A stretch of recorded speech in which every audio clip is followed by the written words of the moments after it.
मी पुण्याला एका लेडीज डॉक्टरच्या तिथे ड्रायव्हरची नोकरी करत होतो. ती डॉक्टर माझ्या कामावर खूप खुश होती. म्हणूनच तिने मला आपल्या घरीच ठेवून घेतलं होतं, कारण ती घरात एकटीच राहत होती. आश्चर्याची गोष्ट म्हणजे रोज रात्री माझ्या मालकींच्या रूममधून ओरडण्याचा आवाज यायचा. माझी मालकीन तर घरात एकटीच राहत होती. मग हा ओरडण्याचा आवाज कोणाचा होता? नेमकं काय भानगड आहे ते पाहण्यासाठी मी मालकींच्या रूममध्ये लपून बसलो. तर समोरचं दृश्य पाहून माझ्या पायाखालची जमीनच सरकली, कारण माझी मालकीन तर 2 पुरुषांसोबत.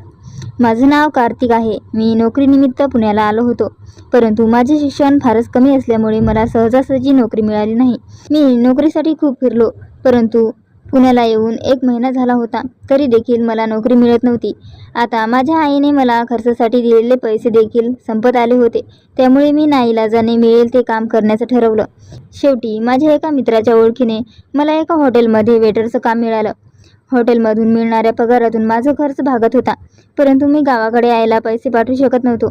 एक दिवस माझी तब्येत ठीक नसल्यामुळे हॉटेलमधून लवकर सुट्टी घेऊन दुपारच्या वेळी मी घरी जात होतो. तेव्हा अचानक समोरून येणाऱ्या एका गाडीने मला धडक दिली आणि मी रस्त्यावरच खाली पडलो. मला शुद्ध आली तेव्हा मी एका हॉस्पिटलच्या बेडवर होतो आणि माझ्यासमोर एक सुंदर लेडीज डॉक्टर उभी होती. माझ्या डोक्याला पट्टी बांधली होती आणि माझं डोकं खूपच दुखत होतं. मला शुद्ध आलेली पाहून ती लेडीज डॉक्टर पुढे आली आणि मला माझ्याबद्दल विचारू लागली. तेव्हा मी त्या डॉक्टरला माझ्याबद्दल सर्व खरं खरं सांगितलं. ती लेडी डॉक्टर सांगू लागली की तुम्ही रस्त्यात माझ्या गाडीला धडकला होता आणि बेशुद्ध होऊन खाली पडलात. गाडीचा स्पीड जास्त नसल्यामुळे तुम्हाला जास्त काही लागलं नाही, परंतु माझ्या चुकीमुळे तुमची ही अवस्था झाली आहे.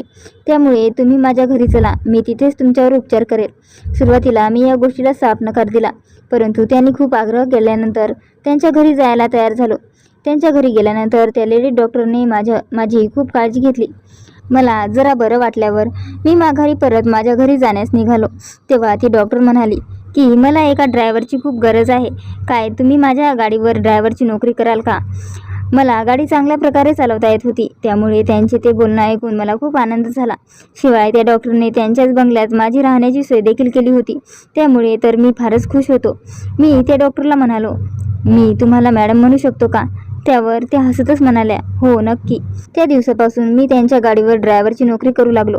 मला फक्त त्यांना हॉस्पिटलमध्ये घेऊन जाणे आणि घरी घेऊन येणे एवढेच काम होतं आणि त्या बदल्यात त्या मला पगार देखील चांगला देत होत्या आणि वरून त्यांच्या घरात राहण्याची माझी सोय देखील केली होती. त्यांचं नाव शिल्पा होतं. शिल्पा मॅडम ह्या एक प्रसिद्ध आणि इमानदार डॉक्टर होत्या. एक दिवस रात्री मी जेवण झाल्यानंतर बंगल्याच्या बाहेर फेरफटका मारत होतो. तेवढ्यात मला असं जाणवलं की शिल्पा मॅडमच्या रूममधून कोणाचा तरी दबक्या आवाजात बोलण्याचा आवाज येत आहे. मला त्या गोष्टीचं आश्चर्य वाटलं, कारण घरात शिल्पा मॅडम आणि माझ्याशिवाय दुसरं कोणीच राहत नव्हतं. आज मला पहिल्यांदा बंगल्यात अजून कोणीतरी आहे याची जाणीव झाली होती. मी पटकन माझ्या डोक्यातून बाकीचे विचार झटकून टाकले. कदाचित मॅडम फोनवर कुणाशी तरी बोलत असाव्यात. त्या एक डॉक्टर असल्यामुळे त्यांना इमर्जन्सी रात्रीचे फोन देखील येत असायचे. शिल्पा मॅडम एक दयाळू आणि इमानदार डॉक्टर होत्या. त्या आपल्या पेशंटसाठी स्वतःचा जीव देखील धोक्यात घालायला तयार असायच्या. मला त्यांच्या इथे नोकरीला लागून 6 महिने झाले होते, परंतु अजूनपर्यंत मला त्यांच्यात वाईट असं काही दिसलं नव्हतं. दुसऱ्या दिवशी पुन्हा तेच घडलं. मी बंगल्याच्या बाहेर फेरफटका मारत होतो. तेथे मॅडमच्या रूममधून आवाज येऊ लागला, परंतु तो आवाज फोनवर बोलण्याचा नव्हता. त्या कुणातरी सोबत दबक्या आवाजात बोलत होत्या. मी त्यांचा नोकर असल्यामुळे त्यांच्या दरवाजापाशी जाऊन त्यांचं बोलणं ऐकणं मला योग्य वाटलं नाही. मी आजपर्यंत कधीच शिल्पा मॅडमच्या नातेवाईकांना किंवा त्यांच्या मित्रांना घरी आलेलं बघितलं नव्हतं. त्यांच्या घरचे लोक देखील दुसऱ्या शहरात राहत होते. त्या एकट्याच या बंगल्यात राहत होत्या. शेवटी मी माझ्या रूममध्ये आलो आणि विचार करू लागलो की अर्ध्या रात्री मॅडमच्या रूममध्ये कोण आलं असेल.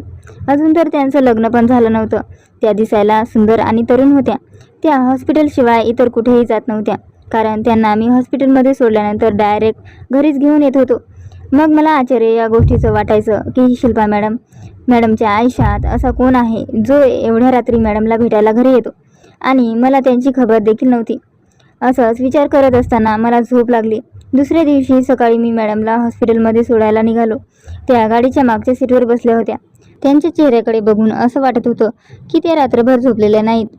त्यांचा चेहरा एकदम थकल्यासारखा दिसत होता. मी त्यांना अचानक विचारलं, काय तुम्ही रात्रभर झोपला नाही का? त्यावर त्या पण म्हणाल्या, काय झालं कार्तिक, तू मला हा प्रश्न का विचारला?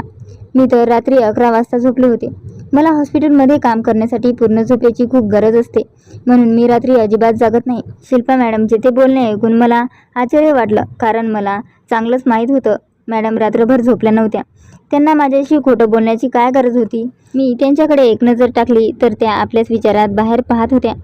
मी त्यांना हॉस्पिटलमध्ये सोडलं आणि गाडी पार्किंगमध्ये लावून गाडीत बसलो. आता माझ्या मनात शिल्पा मॅडमबद्दल वाईट विचार येऊ लागले होते. वरून भोळ्या भाबड्या दिसणाऱ्या मॅडम ह्या किती चालाक बाई होत्या. खरं तर मी त्यांच्याबद्दल असा विचार करायला नको होता, पण माझ्या डोळ्यांनी जे मला दिसत होतं त्यामुळे मी असा विचार करण्यास भाग पडलो होतो. संध्याकाळी मी त्यांना हॉस्पिटलमधून घरी घेऊन आलो. त्या आपल्या रूममध्ये निघून गेल्या आणि मी देखील काही काम नसल्यामुळे आराम करण्यासाठी माझ्या रूममध्ये आलो. त्या दिवशी रात्री देखील मी मुद्दामूनच रूमच्या बाहेर मोकळ्या हवेत फिरण्यासाठी निघालो. आज देखील मला मॅडमच्या रूममधून कोणीतरी हळू बोलण्याचा आवाज येत होता. मी ते बोलणं ऐकण्याचा खूप प्रयत्न केला, परंतु मला काहीच ऐकू येत नव्हतं. माहीत नाही यावेळेस मॅडमला कोण भेटायला येत होतं. काही वेळानंतर मी माझ्या रूममध्ये जाऊ लागलो तर अचानक मला मॅडमचा मोठ्याने ओरडण्याचा आवाज आला. मला राहावलं नाही, म्हणून मी पळतच मॅडमच्या रूमकडे गेलो. जसं मी दार उघडलं तसं समोरचं दृश्य पाहून माझ्या पायाखालची जमीनच सरकली. मॅडम तर आपल्या रूममध्ये 2 पुरुषांसोबत. आतलं दृश्य पाहून मला माझ्या डोळ्यावर अजिबात विश्वास होत नव्हता. जसं दिसत होतं तसं अजिबात नव्हतं. मी विचार देखील केला नव्हता की मॅडम अर्ध्या रात्री 2 पुरुषासोबत असतील. आज मॅडमच्या चेहऱ्यावरचा रंग उडाला आणि त्या मला रागानेच म्हणाल्या, एवढ्या रात्री तू माझ्या रूममध्ये का आला आहेस? मी पहिल्यांदा शिल्पा मॅडमला एवढ्या कठोर शब्दात बोलताना बघितलं होतं. मी त्यांना म्हणालो, मला तुमच्या रूममधून ओरडण्याचा आवाज आला. मला वाटलं तुम्ही काहीतरी संकटात आहे म्हणून मी आलो. ते 2 पुरुष देखील माझ्याकडे रागानेच बघत होते. मॅडम मला रागाने म्हणाल्या, तू तुझ्या रूममध्ये जा आणि तुझ्या कामाशी काम ठेव. यापुढे रात्री तू माझ्या रूमजवळ फिरकू देखील नकोस. मी उलट पावलांनी माझ्या रूममध्ये परत आलो. मला आता अस्वस्थ वाटू लागलं होतं. मॅडम एक कुमारी लेडीज डॉक्टर होत्या. मग त्या अर्ध्या रात्री 2 पुरुषासोबत त्यांच्या रूममध्ये काय करत होत्या? त्यांच्या रूममधून तो ओरडण्याचा आवाज का आला होता?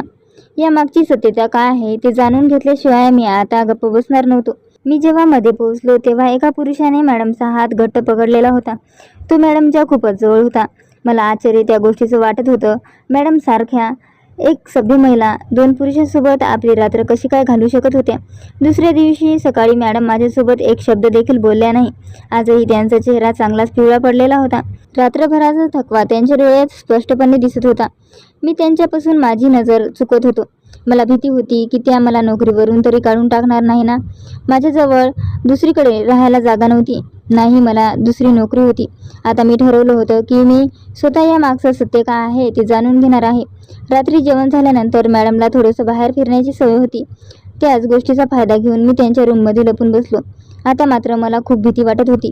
मी जे करत होतो ती गोष्ट अजिबात चांगली नव्हती, परंतु सत्य काय आहे ते मला जाणून घ्यायचं होतं. थोड्याच वेळात शिल्पा मॅडम आपल्या रूममध्ये येऊन बसल्या. 11च्या सुमारास ते 2 पुरुष रूममध्ये आले. त्यांना बघून मॅडमचा चेहरा उतरला होता आणि त्या पटकन उठून उभ्या राहिल्या. त्यातील एका माणसाने पटकन मॅडमचा हात पकडून आपल्याजवळ त्यांना खेचून घेतलं. हळूहळू मॅडमच्या हुंदक्यांचे आवाज रूममध्ये येऊ लागले होते. माझ्या शरीरातून घामाच्या धारा वाहू लागल्या होत्या. मी मॅडमच्या रूममध्ये असलेल्या एक लाकडी कपाटात लपून बसलो. त्यातल्या एका पुरुषाने मॅडमला धक्का देऊन बेडवर पाडलं आणि आपल्या मोबाईलमधून काहीतरी दाखवू लागला. सोबतच तो मॅडमला धमकावत होता की त्यांनी जर आमची गोष्ट मान्य केली नाही तर आम्ही आमची हद्द पार करू. आता माझ्या लक्षात आलं होतं की ते लोक मॅडमला ब्लॅकमेल करत होते.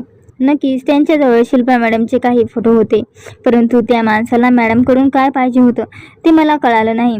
मॅडम त्यांच्या पाया पडत होत्या, परंतु तो माणूस त्यांना म्हणाला की तुम्ही जर आमचं काम लवकर केलं नाही तर मी तुमचं आयुष्य उद्ध्वस्त करून टाकेल. त्यावर शिल्पा मॅडमने त्यांना विश्वास दिला की मी तुमचं काम लवकरच करेल आणि ते 2 माणसे मॅडमला धमकावून रूममधून निघून गेले. त्या बेडवर बसून रडत होत्या. मी पटकन कपाटातून बाहेर आलो आणि त्यांच्यासमोर येऊन उभा राहिलो. मॅडम मला बघून एकदम दचकल्या आणि मला म्हणाल्या, तू इथे काय करत आहेस? मी त्यांना म्हणालो, मला तुम्हाला मदत करायची आहे, परंतु त्या अगोदरच सत्य काय आहे ते तुम्हाला मला सांगावं लागेल. मी त्यांच्या पायाजवळ बसलो आणि त्यांना विश्वास दिला की मी पूर्णपणे तुम्हाला मदत करण्यास तयार आहे. संकटाच्या वेळी तुम्ही मला मदत केली होती, आता मला देखील ते उपकार फेडण्याची संधी द्या. त्यावर शिल्पा मॅडमने जे काही सांगितलं ते ऐकून तर माझ्या अंगाला काटा आला. ते 2 माणसे तिला खूप दिवसापासून धमकी देण्यासाठी येत होते. त्यातल्या एका माणसाकडे त्यांच्या घरच्यांचे फोटो होते. तो त्यांना धमकी देत होता की तू जर आमचं काम केलं नाही तर आम्ही तुझ्या घरच्या लोकांना मारून टाकू. तो माणूस मॅडमला एक बेकायदेशीर आणि अमानुष असं काम करण्यासाठी मागणी करत होता. मॅडम ह्या पुण्यातल्या एक प्रसिद्ध लेडी डॉक्टर होत्या, त्यामुळे श्रीमंत लोक त्यांच्याकडे उपचार करण्यासाठी येत असायचे. एक दिवस एक श्रीमंत बाई त्यांच्याकडे उपचार घेण्यासाठी आली. तिला हृदयविकाराचा झटका येऊन गेला होता, परंतु तिची केस एवढी काळजी करण्यासारखी नव्हती. मॅडमने खूप प्रामाणिकपणे उपचार करून तिला ठीक केलं. पण अचानक एक दिवस त्या बाईचे 2 मुले मॅडमजवळ आले आणि त्यांच्या आईचे औषध बदलण्यास सांगू लागले. ते मॅडमला अशा औषधाचा वापर करणे सांगत होते ज्यामुळे त्यांच्या आईचा जीव जाईल. त्या 2 मुलांना आपल्या आईला मारायचं होतं, कारण त्यांच्या आईच्या नावावर खूप सारी संपत्ती होती आणि मृत्यूपत्राच्या नुसार त्यांच्या आईचा मृत्यू झाल्यावरच त्यांना ही संपत्ती मिळणार होती. म्हणून त्यांनी विचार केला की एखाद्या डॉक्टरांच्या मदतीने त्यांच्या आईला संपवावे, म्हणजे साप पण मरेल आणि काठी पण तुटणार नाही. मॅडम एक साध्या आणि इमानदार डॉक्टर होत्या, त्यामुळे या सर्व गोष्टीला त्यांनी स्पष्टपणे नकार दिला आणि त्यांची तक्रार पोलीस स्टेशनमध्ये करण्याची धमकी दिली होती. परंतु ती दोन्ही माणसे खूप हुशार होती. त्यांनी मॅडमला ब्लॅकमेल करायला सुरुवात केली की तुम्ही जर आमचं काम केलं नाही तर गावाकडे राहणाऱ्या तुमच्या घरच्या लोकांना आम्ही जीवे मारून टाकू. त्यांच्या या धमकीला मॅडम खूप घाबरल्या होत्या, त्यामुळे पोलीस स्टेशनमध्ये तक्रार नोंदवायचा विचार त्यांनी मागे घेतला. परंतु त्यांचा प्रामाणिकपणा त्या महिलेला चुकीचं औषध देण्यापासून त्यांना थांबवत होता.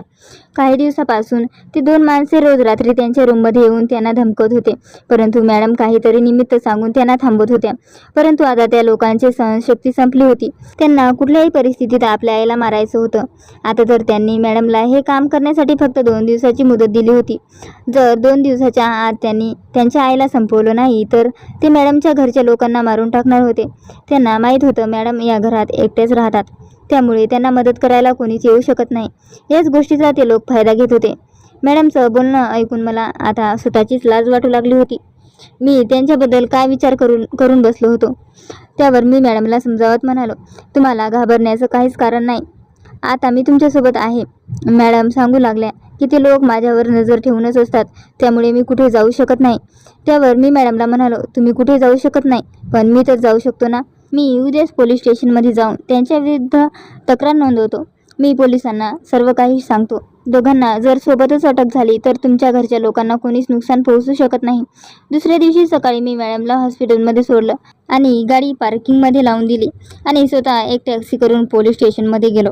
पोलिसांना मी घडलेले सर्व हकीकत सांगितली. थोड्याच वेळात पोलिसांनी त्या 2 माणसांना अटक केली.